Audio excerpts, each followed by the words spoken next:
Supreme court ने 15 अक्टूबर को एक फैसला दिया है उत्तराखंड सरकार की पिटीशन स्पेशल रिव्यू पिटीशन थी ओपनर के कर्मचारियों के एक समान एक वेतन को लेकर, और उन्होंने ये कहा है कि एक समान एक वेतन मिलना चाहिए। तो इस पर आप विधायक प्रतिनिधि हैं, विधायक चंपावत के विधायक प्रदेश के मुख्यमंत्री हैं, तो इस पर बतौर विधायक प्रतिनिधि क्या प्रतिक्रिया है?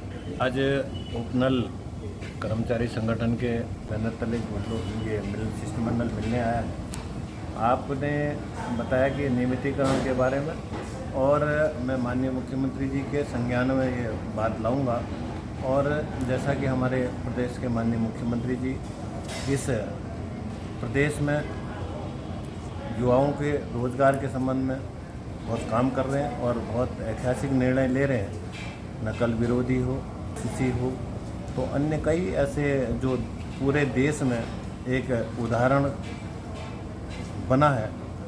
मैं आपकी बात को मैं माननीय मुख्यमंत्री के समक्ष रखूँगा और आपके जो भी मांगे हैं उन पे जो है जल्दी कार्रवाई होगी, ऐसा मैं आपको आश्वस्त करता हूँ।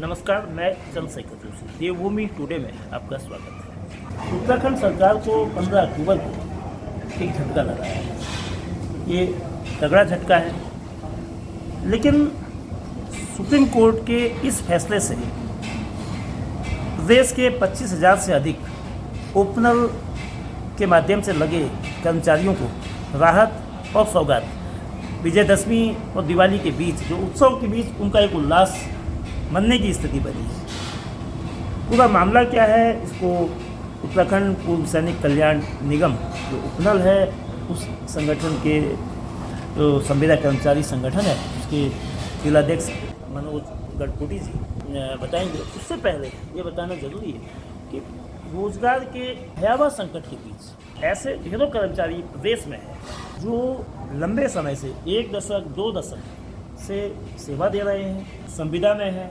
उपनल के जरिए हैं, बेहद कम मानदेय में हैं, लेकिन उन तमाम परमानेंट गवर्नमेंट एम्प्लॉइज़ के समान ही काम करते हैं, लेकिन उनकी सुविधाएं बेहद कम हैं। उनकी जो भूमिकाएं हैं शिक्षा विभाग से लेकर खेल विभाग, जेल विभाग, स्वास्थ्य विभाग, तमाम महकमों में सेवक से लेकर लिपिक, driver, data entry operator, lab technician, यानी कि तमाम क्षेत्रों में अलग अलग क्षेत्रों में और सरकार की मशीनरी के संचालन में उपनल कर्मियों की अहम भूमिका है, लेकिन अब तक उनकी अनदेखी होती रही। इस साल यानी कि 2024 के शुरू में कई बार उपनल कर्मियों ने आंदोलन किए, अपनी आवाज़ मुखरता से उठाई, लोकसभा चुनाव से पहले भी और लगातार बीच बीच में ज्ञापनों के माध्यम से।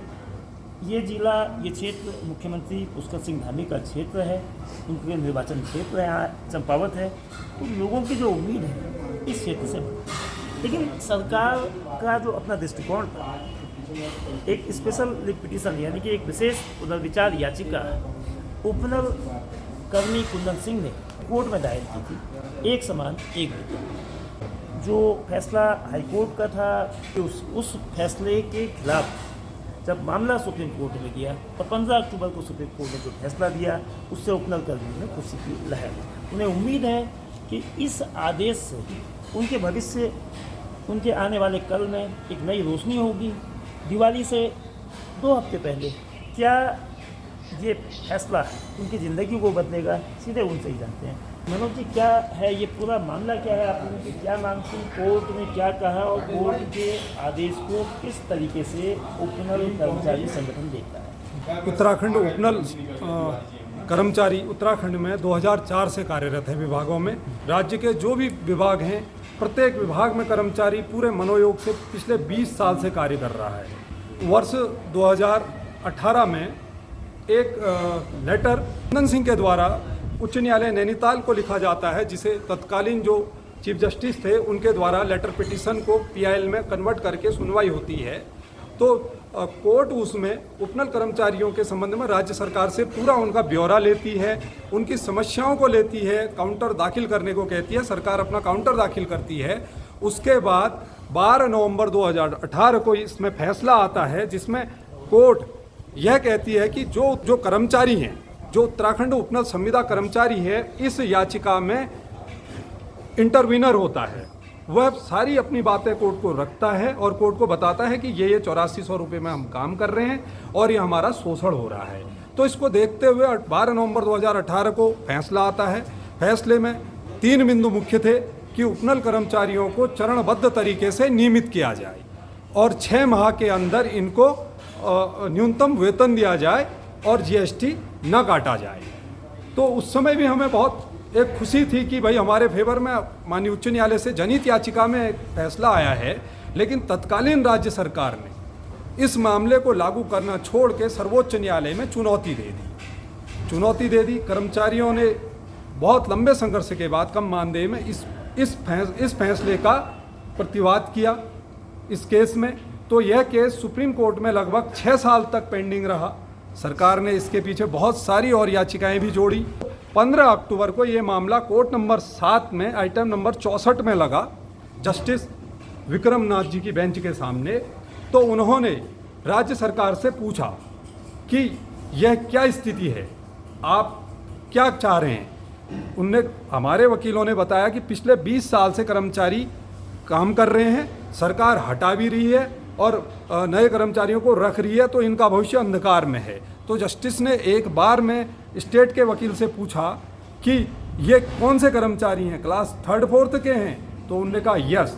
तो आप क्या कहना चाहते हैं। उनने कहा उमा देवी का एक वो था, उनने कहा उमा देवी का जो जजमेंट है इन्हीं लोगों को के लिए लागू करने के लिए है, आप इन पर लागू कीजिए और इन्हें नियमित कीजिए। उन्होंने सरकार की एसएलपी को डिसमिस कर दिया। तो कर्मचारियों में एक उत्साह है, उनने लड़ाई लड़ी है सरकार के विरुद्ध। तो एक फैसला आया है, सरकार को इस का पालन करना चाहिए, कर्मचारियों को नियमित करना चाहिए, क्योंकि लोक कल्याणकारी सरकारें हैं।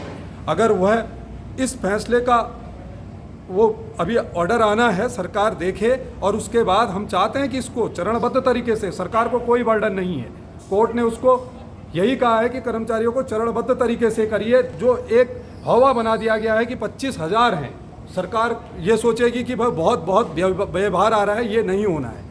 सरकार को चरणबद्ध तरीके से 1,500 2,000 पर साल के हिसाब से करने हैं। तो सरकार को बड़ा दिल दिखाना चाहिए और कर्मचारियों की वर्षों की जो मेहनत है अल्प मानदेय में, उनको नियमितीकरण करना चाहिए। सुप्रीम कोर्ट का जो फैसला है कर्मचारियों के लिए एक जीत की तरह है। अगर सरकार उस फैसले के खिलाफ हायर बेंच में नहीं जाती है, यानी कि सुप्रीम कोर्ट में दोबारा रिव्यू नहीं करती है, तो ये फैसला लागू होगा और उससे कर्मचारियों को जो समान वेतन समान काम के लिए मिलना चाहिए, उसके मिलने की आस बढ़ेगी, नियमितीकरण की आस बढ़ेगी। वर्तमान में जो प्रदेश के 25,000 के करीब कर्मचारी उपनल से लगे हैं, वो उत्तराखंड बनने के बाद से वो लगे हैं, लेकिन उनके जो वेतन की स्थिति है वो 8,000 से 12,000 रुपये मामूली वेतन में अलग अलग श्रेणी उसकी बनी है, अलग अलग कैटेगरी है, स्किल्ड है, अनस्किल्ड है, सेमी स्किल्ड है। साथ में उनकी जो छुट्टियों के दिन होते हैं, वो छुट्टियों की सीमाएँ बहुत कम हैं, जो अदर फैसिलिटीज़ होती है वो नहीं मिलती है। लेकिन इस फैसले ने एक उम्मीद दिखाई है, एक उजाला किया है, एक रोशनी की है। अब देखना ये है कि क्या उत्तराखंड सरकार सुप्रीम कोर्ट के इस आदेश को कर्मचारियों के हित में लागू करती है। अब से 2 दिन पहले ही उत्तराखंड सरकार ने लोक सेवा आयोग के चयनित अभ्यर्थियों को नियुक्ति पत्र दिए।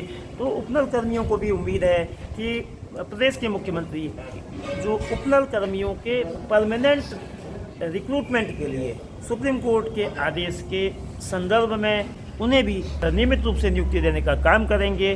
25,000 लोगों को एक साथ न सही, एक फॉर्मूला ऐसा बने कि कुछ वर्ष के अंतराल में सभी कर्मचारी, क्योंकि ये काम कर रहे हैं, केवल सरकारी वाहनों को ही नहीं चला रहे हैं बल्कि सरकारी मशीनरी को भी या चला रहे हैं और उसमें बड़ा योगदान है।